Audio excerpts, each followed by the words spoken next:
We are live from Big 12 Media Days. I am the governor of college football, of course, and with me is the waviest to ever do it, Mr. CFB Moon. Moon, how you feeling today, man? How does it feel to be in Frisco, Texas?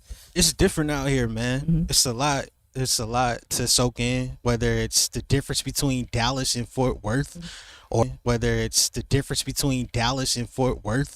or flying in yesterday and being stuck and not being able to get off the plane.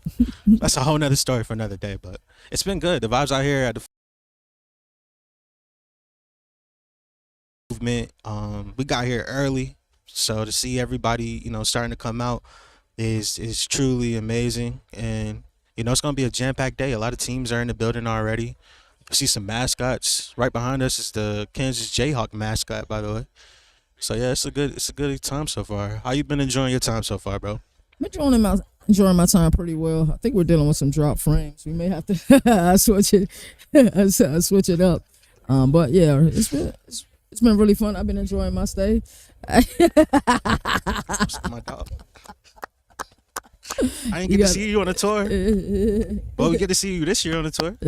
Yeah, shout out to my dog joining us on the scene. That's what I'm talking about. So yeah, I'm super excited to be here. We're gonna see a lot of great teams today. Yeah. How you feeling today, brother? You doing okay? You excited about this season? I know you're excited about seeing Jalen Daniels coming back. I know that's like the king. The king is returning home. He got all that muscle in his veins. He got all of it. I know. And then we got some new talent, some new transfers coming in. Coach Leopold is still there as the Rock Chalk Jayhawk. You know what I mean? Hey man, shout out to all the schools, man. One thing I can say is that like the access that you get, we're live here from Radio Row. The access that you get is amazing. I'm gonna ask Director Mike, we doing okay? Because it looked like we're getting some drop frames. We're doing okay. No drop frames. Audio's good. Everything's good. All right, appreciate it. So yeah, shout out to everybody who tuning in. I've been talking about it on my show. Moon's been talking about it on his show. Moon, we're seeing a great slate of teams today. Let me pull up this document so I can look at the teams that are going to be here today. Yeah, we got Arizona State is going to be here today. Conference champions from a season ago, Baylor. Baylor is a team I have a lot of stock in. I'm waiting for Baylor to walk in and build it. Walking in Waco. Yeah, we walking in Waco. I'm a beeline for them. BYU is on today's slate. UCF is on today's slate. And I tell you, if there's a team who's won damn they look big awards, UCF and BYU both can't be here like that. Cincinnati's in here today. I shout out to their SID, gave us a pamphlet, gave us some information about their program. Mike Campbell right over there. Yeah, Matt Campbell's over there. Kansas State is in the building today. Texas Tech is in the building. I think one of the greatest things, about being at events like these is the fact that you get a really good eye test. Like we go to the Senior Bowl, and there's a couple players who are like, you lied about your height. These events really help with that because you can kind of look at them and you can eyeball and see how tall these players are. And it looked like we might be experiencing a little bit of drop frames. We're on Wi-Fi. We will be on Ethernet a little bit later. But Moon, who are you most excited to see today out of all the teams? And you could just do a quick preview of how you feeling about all the teams right now. So first off, Arizona State defending, reigning champs of the Big 12. They had nobody betting on them to win it at the beginning of the year, so much so that they said, we're not doing no more preseason polls no more because we don't want to be wrong as the media. But they got a lot coming back, including Sam Levitt, who's in the building. We saw Sammy earlier today. 3,328 total yards, 2,885 yards passing, second only to Jalen Daniels in school program history. Come on now. And then he was also second in the nation in total rushing yards last year, just in scrambles. Like, the kid is special. Kid really has a lot of star power around him. And I think this year, he's probably like one of the faces of the Big 12 this year. For sure. Sam Levitt. He's somebody I'm excited about. Xavier Alford is excited about today. 354 coverage snaps last year. He just allowed 7 receptions. That is an absolute juggernaut of a defensive player who's here. And he had the lowest target rates in the FBS. Xavier Alford from Arizona State. His tackling is elite. We get a chance to see him, hopefully talk to him a little bit later. And then outside of that, everybody in the country should know Jordan Tyson. Jordan Tyson's here. So, that's Sam Levitt's go-to guy, his all-around weapon that is looking to get healthy because, last year kind of ended on a sour note with as far as his health. But what could have been? So he's here. Arizona State is looking loaded. Coach Dillingham saw him for like a little glimpse of a second. He looks happy. But, they're the hunted now. They are the hunted. That's the first team, Arizona State. We see some mascots. We got a Utah mascot. We got Houston.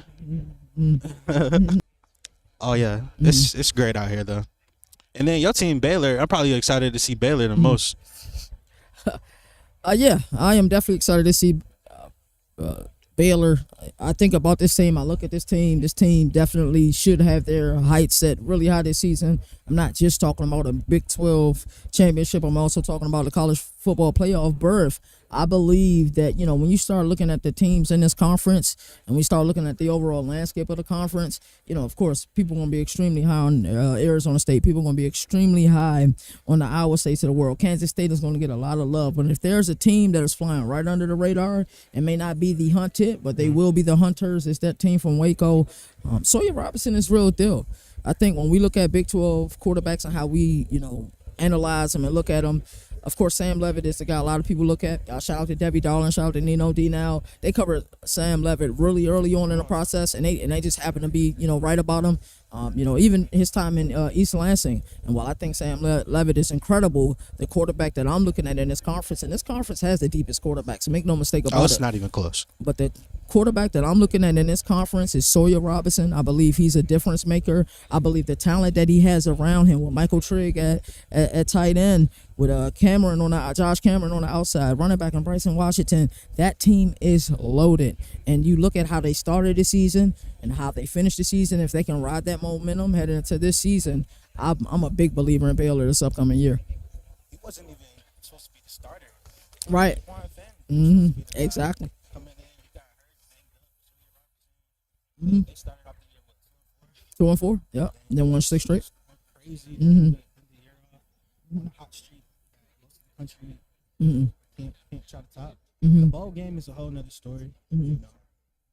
Tough one that we had to deal with. I mean, you talk about a kid who's coming in and rewriting the script. 60% of his passes, one of Baylor's was a lecture option that they had in a minute. Probably since the days of RG. People probably give this kid a lot of praise. People probably give this kid a lot of praise and say that like he's not him, but I really do feel like he's him. 62% of his passes completed last year. He didn't come in, originally as a guy with DeQuan Finn being the starter. And then Sawyer Robertson got his chance, and then the rest is history. They started off 2-4, and then they ended up putting together a win streak that most of the nation couldn't even try to top. And then the bowl game is a whole nother story. But at the end of the day, I really feel like they have a quarterback that is top 10 in Baylor's single season passing list in nearly every category that you can hope for. That he is really incredible as a prospect. And hopefully this year we've been calling it. CLB Nation, we've been calling it. You've been talking about it heavy. I've been a believer. Shoot, I'm walking in Waco now, man. I'm walking in Waco. At this point, why not give Sawyer Robertson the Heisman? Why not? Why not? So, like I said, the beautiful thing about these events is it's kind of like you never know who's walking past you, who's walking by you. And I love the way that the Big 12, this is our inaugural season for those who you all don't know. ACC, we're heading into our third, fourth year at the ACC Media Days. This is our first year at Big 12. And this event is truly like a star-studded event. And they don't kind of have media just off to the side. We right here with all, like, Big 12 Network is right here. ESPN is right here. Sports Illustrated is right here. Everybody is right here talking shop, talking about the sport that they love. And, I'm truly appreciative to be in this spot. So let's talk about Cincinnati a little bit. Scott Satterfield coming into this season, expectations haven't been met. One thing about us, we're gonna always be honest. But I think they do have opportunities. I think they dealt with some injuries last year. They got one of the best defensive linemen in all of the conference, and Dante Corleone. You and I both are believers in Brent Sorsby. How you feeling about this team? What do you think the current temperature is in Cincinnati, Ohio? And can they be one of those, I don't want to say they're going to compete for the conference, but one of those teams you look at the end of the season like, hey, we didn't expect Cincinnati, the Bearcats, to be 7-5 or 8-4, but they were able to get the job done. I absolutely think that that's a dark horse team, and it's led by Brennan Sorsby.